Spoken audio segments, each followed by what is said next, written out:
Congressman. Let's go through this. Is this route going to get approved? Let's just handicap it for us. I think that there ought to be a pretty good chance that it'll be approved. I mean, frankly, they're running out of excuses of why not to build this thing. They're in essence moving the route further away from those sandhill aquifers there in Nebraska. We use oil sands from Canada. We refine it at other refineries around the country. There's no reason not to do this one. Add 20,000 jobs, direct jobs, more than 100,000 indirect jobs.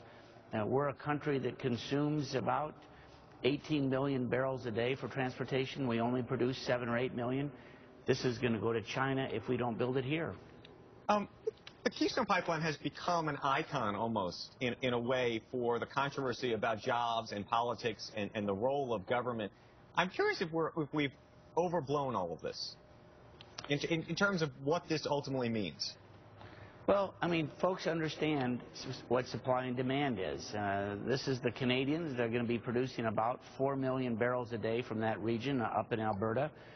They want to export about 1 million barrels a day, and there's no reason not to take it here, particularly when we've seen gas prices in essence double from the day that President Obama took office. And there are certainly still predictions that it's going to still go up this summer. Hey, Fred, Julian Tett from the Financial Times is here. She's got a question for you.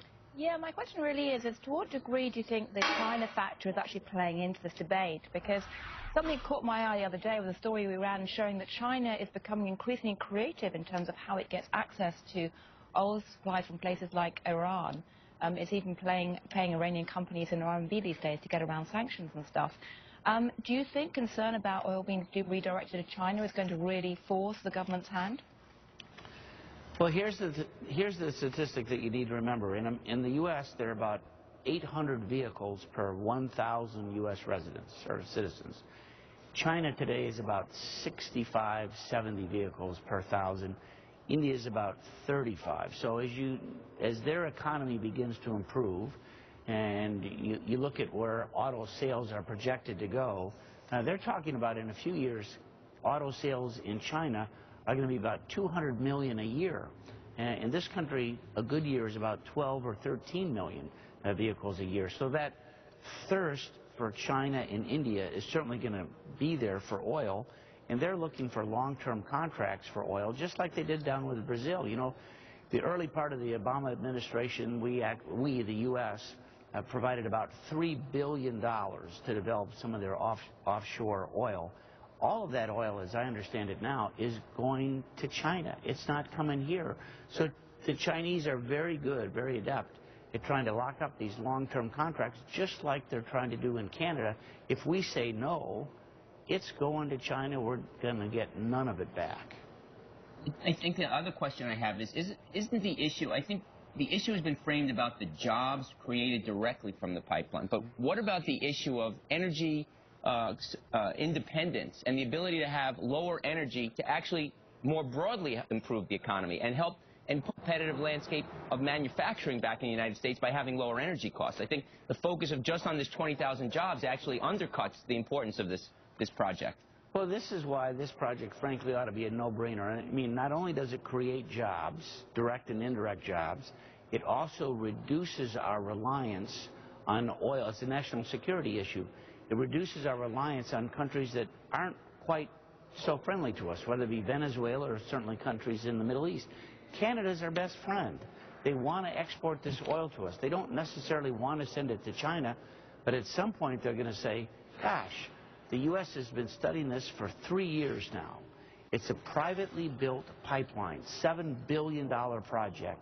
If the U.S. doesn't want it, even though they get oil sands from other places in Canada, even though we refine it in places like Detroit and other places around the country, if they don't want it, we'll just build that pipeline to the west, and the Chinese will take it all. And the Chinese will be very willing to take it all. In fact, there was a report in the Wall Street Journal just a couple weeks ago, front page, that in essence they were planning to spend as much as $5 billion to take it instead of having it come here. Chairman, we just had Sir Martin Sorrell on. He was talking about the president's ability to gauge the sentiment in the country. Here's my question to you. There's a reason that this was done. Obviously, there's certain constituencies that I don't know, they felt the EPA hasn't gone far enough, and the president is caved on certain issues that are near and dear. But was the political capital that he built up from appeasing the far left on this pipeline, is that going to work to his advantage? I mean, even unions wanted this thing to go through. So he is very adept, and I'm just wondering, if you do all the calculus, was this a net positive for getting some votes in November for him? Well, let's remember why he made the decision in all likelihood. I mean, we've studied this for 3 years. It's the Secretary of State who makes the decision. Hillary Clinton said in October of 2010, I'm inclined to support this. Right. In August of last year, she said, we're going to have the review done before the end of the year.